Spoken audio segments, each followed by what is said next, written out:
की जिठानी।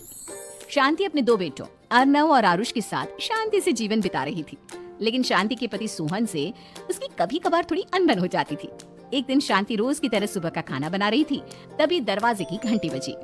घंटी की आवाज सुनकर वो दरवाजे की ओर जाते हुए कहती है, अरे आती हूँ, कौन है, सब्र करो।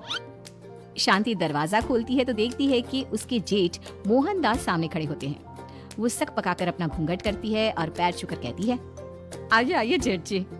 कैसी हो शांति? जी मैं तो बिल्कुल ठीक हूँ, सब आपकी मेहरबानी है भाई साहब। शांति और मोहनदास की बातें सुनकर शांति का पति सोहन और उसके दोनों बेटे बाहर आ जाते हैं। अरे भैया राम राम, कैसे हो आप? राम राम भाई। अरे शांति ऐसे खड़ी खड़ी क्या देख रही हो? चाय कॉफी कुछ लेकर आओ, भैया आए हैं। शांति तेजी से रसोई की ओर आगे बढ़ते हुए कहती है, अरे मेरी माँ, गेट खोलने के चक्कर में मेरे तो चावल ही जल गए। वो दौड़ी दौड़ी रसोई में जाती है और देखती है कि सारे चावल जल गए हैं। वो दोबारा चावल बनाने में लग जाती है। इतने में सोहन आवाज लगाता है, अरे शांति, तुम्हारे चावल का रोना खत्म हो गया हो तो चाय ले आओ। जी लाती हूँ अभी। शांति जल्दी जल्दी चाय बनाती है और मोहनदास को चाय देती है। सब एक दूसरे की खैर खबर पूछते हुए चाय पीते हैं। चाय खत्म होती ही मोहनदास शांति की ओर देखते हुए मजाक में कहते हैं, शांति, अब तुम्हारी चाय में दम नहीं रहा, अब हमें चाय बनाने वाली बदलनी पड़ेगी। ये कैसे मुमकिन होगा जेठ जी, घर और बाहर का सारा काम मुझे ही करना पड़ता है और कभी कभी जल्दी जल्दी के चक्कर में काम बिगड़ जाते हैं, जैसे आज चावल जल गए।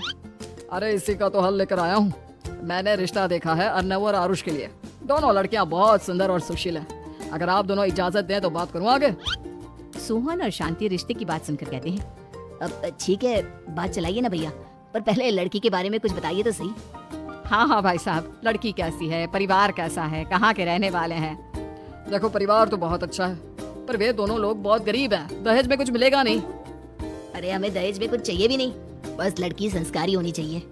एक लड़की तो पढ़ी लिखी है और शहर की रहने वाली है, पर दूसरी अपनी गरीबी की वजह से पढ़ न सकी और गांव में रहती है, लेकिन दोनों है बहुत खूबसूरत। अगर तुम सबको देखते ही पसंद ना आ जाए तो मेरा नाम बदल देना। हाँ, पर तो हम आके मूंद कर भरोसा कर सकते हैं भैया। आप आगे बात चलाइए, हम शादी करने को तैयार हैं। कुछ ही दिन में अर्नव और आरुष की शादी हो जाती है। आरुष की शादी अनपढ़ लड़की मंजरी से हो जाती है, जो कि बहुत भोली भी होती है, और अर्नव की शादी पढ़ी लिखी लड़की तनुजा से हो जाती है, जो कि घमंडी और चालू होती है। एक दिन मंजरी घर के काम कर रही थी कि अचानक शांति उसे आवाज लगाती है, बड़ी बहू, ओ बड़ी बहू, मंजरी जल्दी यहाँ आओ। मंजरी जल्दी जल्दी शांति के पास जाती है। बेटा मेरे पैर दबा दे, बहुत दर्द हो रहा है। जी माँ जी, बस बर्तन धोकर आती हूँ। अरे बैठ यहाँ, मेरे पैर में बहुत तेज दर्द हो रहा है, बर्तन छोटी बहू धो लेगी। मंजरी शांति के पैर दबाने लगती है तो शांति तनुजा को आवाज लगाती है, छोटी बहू, और छोटी बहू। तनुजा थोड़ी देर से आराम से चलकर आती है। जी माँ जी, आपने बुलाया मुझे, आपको कोई काम था क्या? तू कुछ काम कर रही है या? शांति की बात काटते हुए तनुजा बोलती है, कुछ नहीं माँ, फोन पर अपने घर पर बात कर रही थी। अरे बाद में बात करियो अपने घर वालों से, पहले जाके बर्तन धो ले। तनुजा मुंह बनाते हुए अपनी जिठानी की ओर देखती है और मन ही मन कहती है, ये महारानी वहाँ बैठी है, ये नहीं कि बर्तन धो ले। मैंने इतनी पढ़ाई बर्तन धोने के लिए की थी क्या? तनुजा दांत पीसकर वहाँ से चली जाती है। अगले दिन सब दफ्तर चले जाते हैं, तभी डाकिया चिट्ठी लाता है। शांति चिट्ठी लेकर मंजरी से कहती है, बड़ी बहू, जरा छोटी बहू को बुलाना, एक चिट्ठी आई है। मेरी तो आंखें कमजोर है तो मुझसे पढ़ा नहीं जाएगा।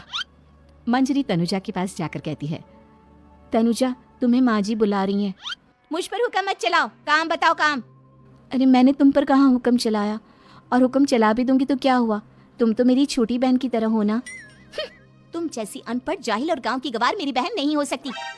बेचारी मंजरी तनुजा की बात सुनकर अपना सा मुंह लेकर रह गई।